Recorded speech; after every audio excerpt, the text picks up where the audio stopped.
tem a ver com a bioenergética na fisiologia, né, que é o estudo da transferência de energia nos seres vivos. Por que transferência, professor? Porque a energia, ela é, via de regra, transferida, né? Nós não produzimos energia, pelo contrário, nós utilizamos a energia do alimento, dos macronutrientes que nós já estudamos, nós utilizamos dessa energia para transferir para uma outra molécula. Essa molécula, sim, é a que pode ser utilizada pelo corpo humano, e essa molécula, vocês já sabem, é o trifosfato de adenosina, o ATP.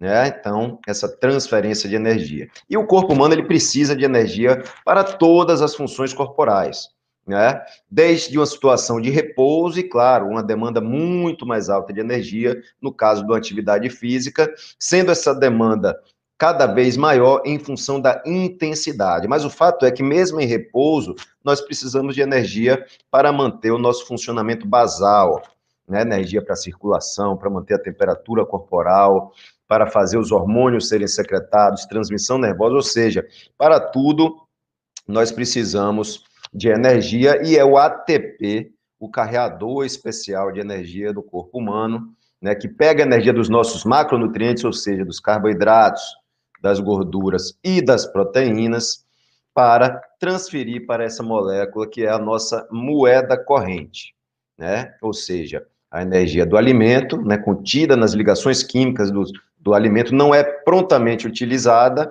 mas sim transferida para uma molécula que pode ser utilizada para o trabalho biológico, que é, como a gente já sabe, o ATP, né? Então, o ATP é tido como a nossa moeda corrente de energia, moeda corrente de energia no corpo humano, né? Bom, essa é uma ilustração, né, do que se refere ao ATP. ATP, abreviatura para trifosfato de adenosina. Por que trifosfato? Porque nós temos 3 fosfatos, né, ligados a uma adenosina, ou seja, trifosfato de adenosina, e percebam que entre essas ligações de fosfatos é armazenada energia. Quando especialmente essa última ligação é quebrada, essa energia ela fica livre para o trabalho biológico, ou seja, o que é que sobra, né, após essa quebra?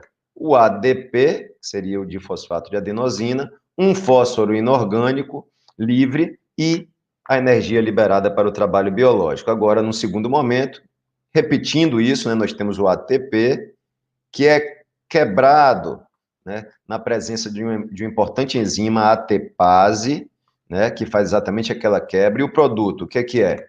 É o ADP, né, de fosfato, porque um fosfato não mais está ligado, ele está livre, um fosfato inorgânico, né, e a energia liberada para todo e qualquer trabalho biológico. Só ressaltando aqui a importância da enzima ATPase e da energia dessa última ligação entre os fosfatos. Então, a ATP, ele é tido como um composto fosfato de alta energia, né? E é dessa energia que realizamos o trabalho biológico, desde o repouso à atividade física intensa. Uma outra ilustração para ficar bem claro, né? Então, esse composto adenina ribose forma o que chamamos de adenosina, não precisa se preocupar com essas ligações químicas, mas apenas para ilustrar melhor para vocês, aqui estão os 3 fosfatos, né? Esse símbolo vermelho aqui denotando a energia. Então, na presença dessa enzima hidrolítica, que é a ATPase, a gente já sabe, essa ligação vai ser quebrada, né? Ficando, então, aqui a adenosina mais 2 fosfatos, ou seja, o ADP, o fósforo inorgânico livre, e liberando energia que será utilizada para o trabalho biológico, né? Então, se a gente colocar isso numa reação, numa equação química, seria o ATP na presença da água, por isso que a gente fala de hidrólise do ATP, sob a ação da sua enzima específica, vai formar ADP, fósforo inorgânico, e vai liberar energia para o trabalho biológico. Trabalho biológico para quê? Para tudo, pessoal. Para transmissão nervosa, secreção de hormônios, digestão, para a síntese proteica a gente precisa de ATP, para a circulação, e aqui, pessoal, eu chamo atenção para o papel do músculo esquelético. Por quê? Porque o músculo esquelético, mesmo numa situação de repouso, ele tem uma taxa metabólica, ele é um tecido muito ativo do ponto de vista metabólico, né? Tanto que o gasto energético em repouso, ele tem uma relação direta com a massa muscular do indivíduo. Quanto maior, de uma forma geral, claro, quanto maior for a massa muscular do indivíduo, maior também é o gasto energético em repouso. Agora, imaginem vocês quando essa massa muscular, quando esse tecido muscular está realizando contrações, especialmente contrações vigorosas, né? Se em repouso ele já tem uma demanda energética muito alta, imaginem vocês numa situação de exercício físico, sobretudo o exercício físico intenso. Ou seja, a demanda energética, que agora a gente pode entender como demanda por ATP, ela fica aumentada sobremaneira durante uma situação de exercício físico, durante uma situação de atividade física, sendo maior essa demanda, quanto maior for a intensidade desse exercício físico, e a gente já sabe o que é a intensidade que vimos aí bastante nas nossas primeiras aulas.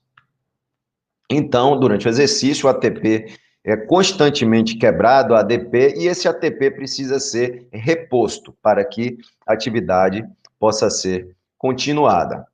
Já vou antecipar para vocês que uma parte dessa energia, ela pode ser,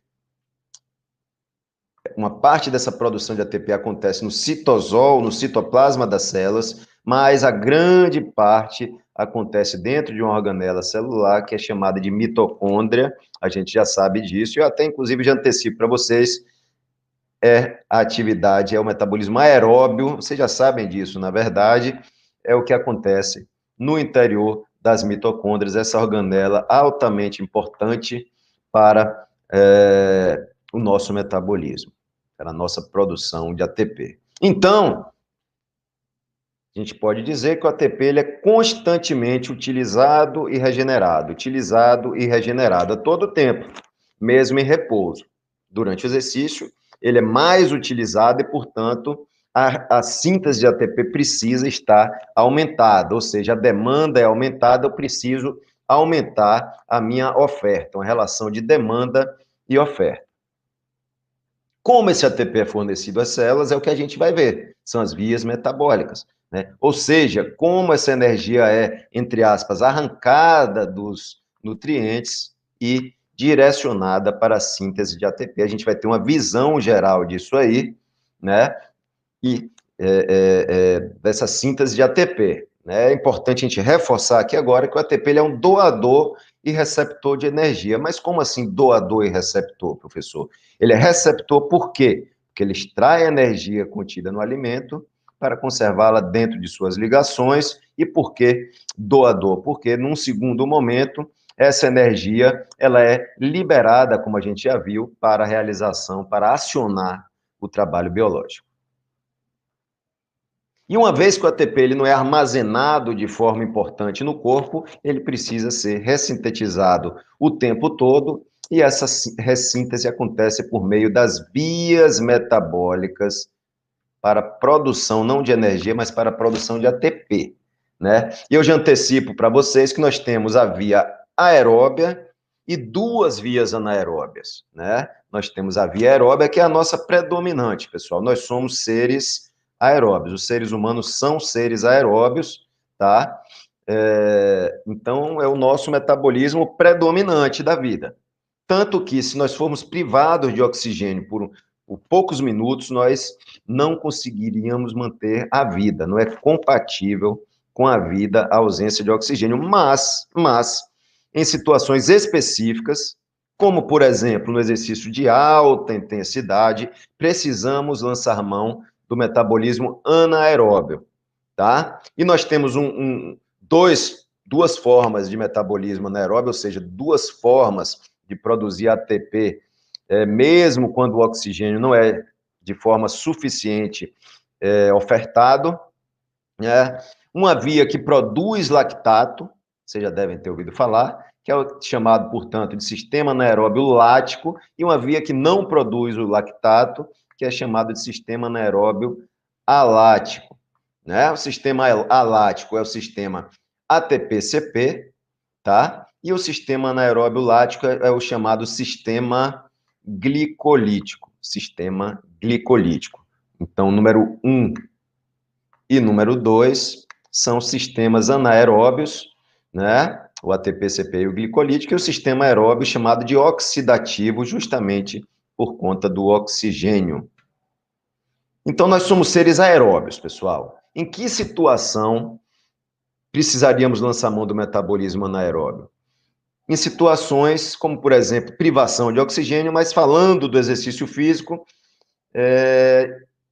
quando o oxigênio não é suficiente para atender a demanda, de uma forma geral. Ou seja, nós temos aqui o caminho que o oxigênio percorre, passando do ar atmosférico para os pulmões, para a corrente sanguínea, até finalmente chegar no músculo, no caso do exercício físico, mais especificamente dentro das mitocôndrias, né? Ou seja, para atender aquela demanda, né? Aquela demanda.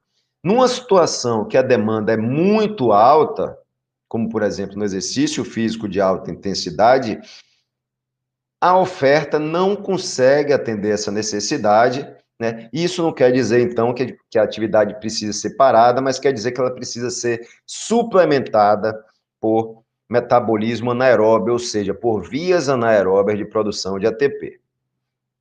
Então, em que situação é essa, pessoal? Numa situação em que a oferta ela é menor do que o que nós precisamos, ou seja, a demanda, quando a oferta de oxigênio não consegue atender a demanda. E a primeira via, pessoal, que a gente fala aqui é a via anaeróbia alática. Alática por quê? Porque não há produção de lactato. E essa via, como eu já falei, é o sistema ATP-CP. CP vem de onde? De creatina fosfato. De creatina fosfato. É uma via para ressíntese de ATP extremamente rápida. O ATP-CP é uma via extremamente rápida. Aliás, é a via com maior velocidade de fornecimento de ATP. Porém, por outro lado, ela é a via que mais rapidamente se esgota. Ela é uma via que consegue fornecer ATP numa velocidade muito alta, mas é uma via extremamente limitada em termos de duração. Alguns livros trazem até 30 segundos, 20 segundos, né? Eu prefiro a literatura que fala em 10 segundos, e a gente vai ver por quê, né? E a gente vai ver por que eu considero duração mais curta, né? Mas isso varia um pouco na literatura. E como é que se dá essa via? Bom, a gente sabe que eu acabei de falar, né, que o ATP, quando é quebrado, fica o ADP, o fósforo inorgânico liberando energia. Como é que essa via ressintetiza o ATP? Ou seja, aquele ADP proveniente da quebra do ATP, ele reage com a creatina, o composto creatina fosfato, na presença de um enzima específico, que no caso aqui é a creatina quinase, que vai quebrar essa ligação entre creatina e fosfato. Esse fosfato, então, vai se ligar ao ADP e vai formar o quê, pessoal? Vai formar ATP, e aquela creatina, então, fica livre, né? Então, essa é a equação. Mais uma vez, né? Eu gosto de repetir porque clareia bastante para vocês. Precisamos do ATP, precisamos de energia. Então, o ATP é quebrado na presença da ATPase, vocês já sabem, liberando então ADP, fósforo inorgânico, e a energia para a realização do trabalho biológico. Esse ADP, então, ele vai reagir com a creatina fosfato. Você vê que alguma literatura traz ATP-CP, outra ATP-PC, mas é a mesma coisa, porque alguma parte aí vem do inglês, né, e aí a gente termina trazendo fosfocreatine para o português. Então, vocês podem ver tanto ATP-PC ou ATP-CP. Então, vai reagir com ADP, né, formando creatina livre, ATP, né, para liberar energia, então, para o trabalho biológico. Mais uma vez, a mesma coisa, né? Nós temos ali o composto PC, que é fosfocreatina, a creatina quinase quebra esse composto, quebra em quê? Em creatina, que era creatina fosfato, aí fica creatina separada do fosfato.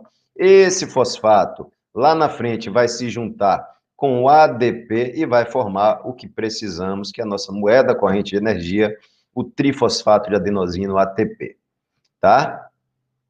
Bom, então, é uma via metabólica que não resulta numa fadiga tão alta, pessoal. Por quê? Porque o tempo é muito curto. É uma via que tem o mais alto fornecimento de ATP, né? Mais veloz, porém, uma via extremamente curta. Como, por exemplo, no atletismo, uma corrida de 100 metros rasos, que dura aí em torno de 10 segundos. Não existe essa prova na natação, mas se fosse uma atividade de natação, um tiro de 25 metros, ou no levantamento de peso elevado, ou seja, atividades de altíssima intensidade, né? Porém, com a duração muito curta, muito curta. E olha só como é que ela é curta. Num tiro de 100 metros, pessoal, cujo recorde é menos que 10 segundos, olha só o que é que acontece com a velocidade, né? Quer dizer, o indivíduo ele sai da velocidade zero, né? Ele vai ganhando velocidade, aumenta rapidamente, atinge um pico de velocidade que ele consegue manter, mas vejam vocês que mesmo num tiro de 100 metros, já há um decréscimo aqui da velocidade. E esse decréscimo já sinaliza o que para a gente, pessoal? Já sinaliza exatamente que essa via ATP-CP já está se saturando, ela não dá conta mais de manter aquele alto rendimento, né? Mesmo numa atividade que dura aproximadamente 10 segundos, né? Para ilustrar essa alta velocidade, né? Porque ali é 100% de esforço, né? 100% de desempenho, porém, não vai possibilitar uma duração muito longa, né? Vamos só para a gente ilustrar aqui, pessoal, gosto de passar ali um vídeo de uma corrida de 100 metros para a gente observar, né? Que é realmente, observem aí, é realmente máximo do máximo. Não há tempo para nem pensar, né? Então vejam vocês que é uma atividade altamente intensa, porém com duração muito curta. E percebo que, em geral, há esse acréscimo de velocidade e, no final, uma redução, sinalizando que a via TPCP já está saturando, né? Tem só um extraterrestre aí, que é o Usain Bolt, que ele praticamente não perde velocidade, né? E isso fica evidente, inclusive, no final, tanto da prova de 100 metros, como na de 200 metros, que é justamente no final que ele ainda abre, que ele consegue abrir dos seus oponentes, né? Vamos agora para a segunda via metabólica,